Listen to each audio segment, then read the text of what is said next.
A lo largo de la historia, más de 20 pandemias han paralizado al mundo. La más letal ocurrió en 1347, fue conocida como la peste negra y acabó con la vida de 200 millones de personas en Europa. La viruela apareció en 1520 y mató a más de 56 millones de personas. La gripe española a otras 50 millones. El SIDA entre 35 y 40 millones. El coronavirus alrededor de 4 millones. Cólera, 1 millón. La gripe porcina, 200.000 y el ébola a 11.300 personas. Sobre el avance del coronavirus, las nuevas variantes y el miedo persistente a no vacunarse, vamos a conversar con el doctor Alfonso Rodríguez Morales. Es egresado de la Universidad Central de Venezuela, especialista en medicina tropical e higiene de la Universidad Peruana Cayetano Heredia y la Universidad de Alabama en Birmingham. En la actualidad es el presidente del Comité de Medicina del Viaje de la Asociación Panamericana de Enfermedades Infecciosas. ¿Cómo está, doctor? Bienvenido. Muchísimas gracias, Gladys. Muy bien. ¿Y tú? Gracias a usted por aceptar. Me gustaría empezar por lo último que revisamos en la parte anterior, el tema de la vacunación y la resistencia que algunos todavía tienen a vacunarse, la desconfianza, además creyendo en algunas teorías que han surgido desde el inicio de la pandemia, supuestamente sobre peligros de la vacunación. El problema de no vacunarse, las consecuencias para el mundo, ¿cuáles son? Bueno, lo primero que debemos decir en torno a este tema es que sin una vacunación masiva en todos los países no vamos a lograr vencer esta pandemia. Y ese es el primer punto que como humanidad nos afecta en tal sentido.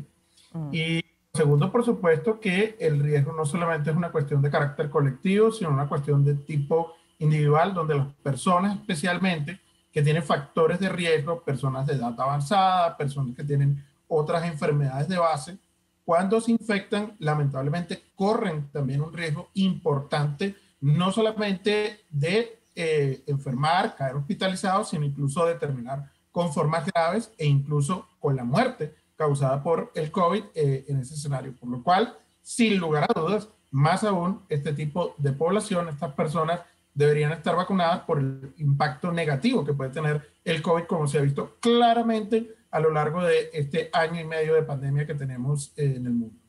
En cuanto a las variantes, en cuanto a esas nuevas cepas también que se reportan y que se convierten en una amenaza, una nueva amenaza, peligro para la humanidad, ¿dónde suelen ocurrir? ¿Por qué se suelen formar estas variantes?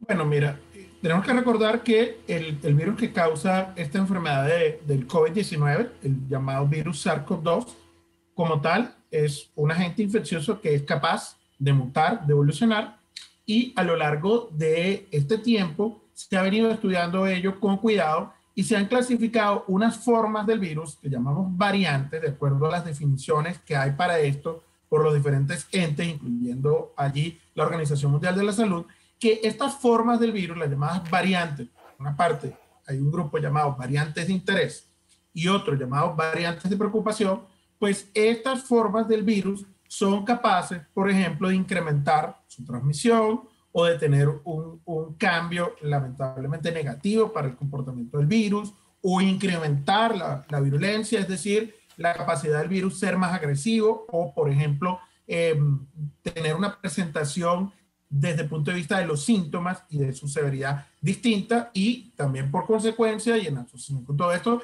la posibilidad que se disminuya la eficacia de ciertas medidas o incluso la posibilidad de hasta afectar el diagnóstico o el manejo del virus. Claro. Y de hecho se está estudiando también el tema del posible impacto que tiene la aparición de estas variantes, en particular las variantes alfa, beta, gamma y delta, sobre la eficacia y la efectividad de las vacunas que actualmente usamos.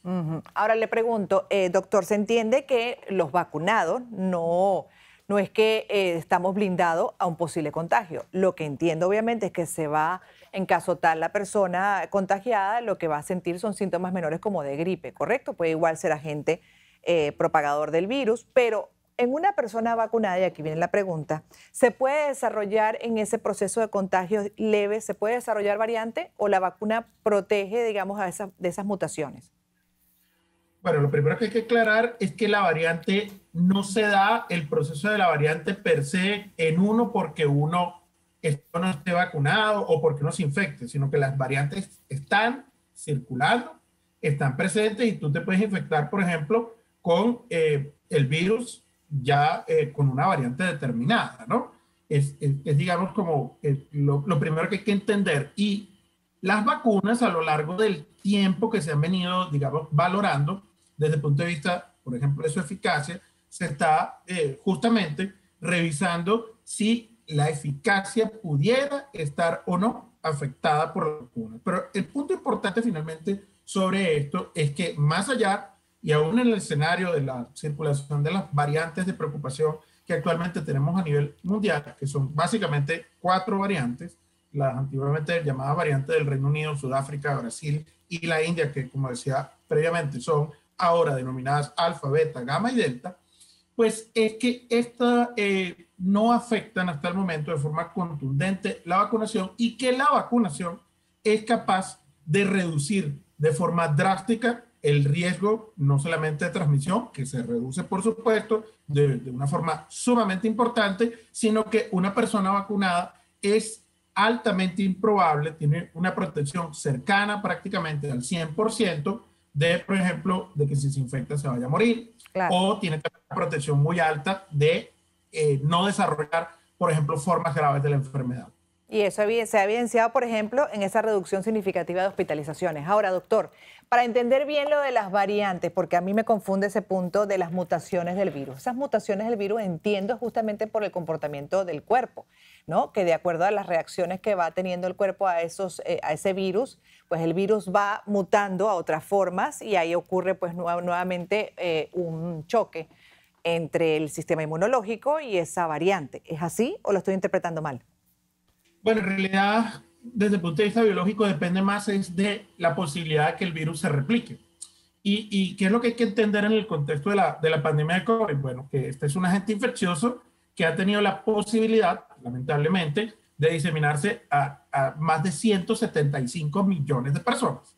Entonces, en ese proceso de replicación, cada vez que ocurre una replicación, más allá obviamente de que existen unos mecanismos de defensa del organismo, esa replicación trae consigo la posibilidad que de un paso hacia el otro se pueda dar justamente una variación en la estructura genética del virus y eso da lugar, por ejemplo, a que algunas de esas variaciones tengan mayor impacto y ahí es donde entran las llamadas variantes de interés y luego las variantes de preocupación mencionadas. Que por eso le preguntaba, si uno está protegido, digamos, puede frenar en algo ese proceso de mutación natural del virus o no.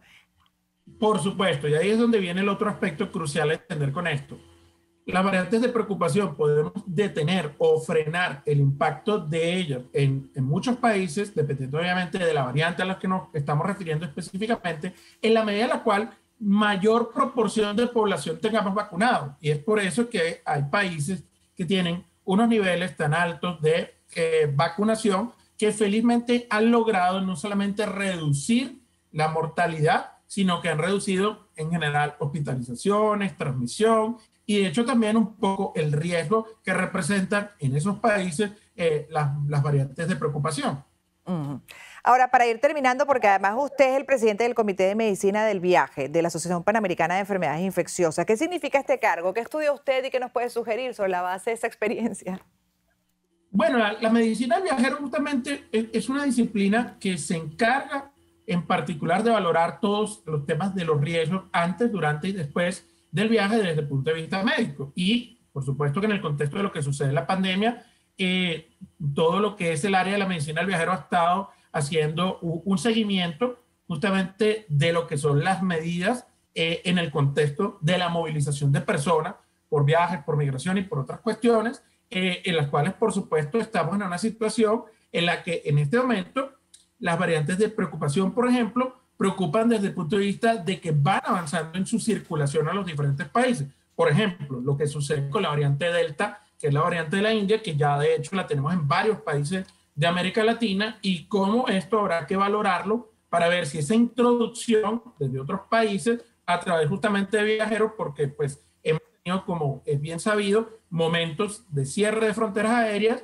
pero otra vez en este momento las fronteras están mayormente abiertas, pues pueden ingresar estas variantes de preocupación y hay que analizar el impacto que esto tiene en el comportamiento epidemiológico del virus en las situaciones específicas de cada pandemia, de la pandemia en cada país. Bueno, lo que sí, y ya para terminar, quisiera su reflexión a propósito de la experiencia y el cargo que tiene. ¿Qué sugeriría usted se haga en este momento para no repetir la historia de hace un año de obviamente propagación, en este caso de variantes, por ejemplo, de una variante tan agresiva que a lo mejor, Dios nos ampare, la vacuna no sea lo suficiente para protegernos de ella y que volvamos a estar en una etapa nuevamente de una pandemia agresiva?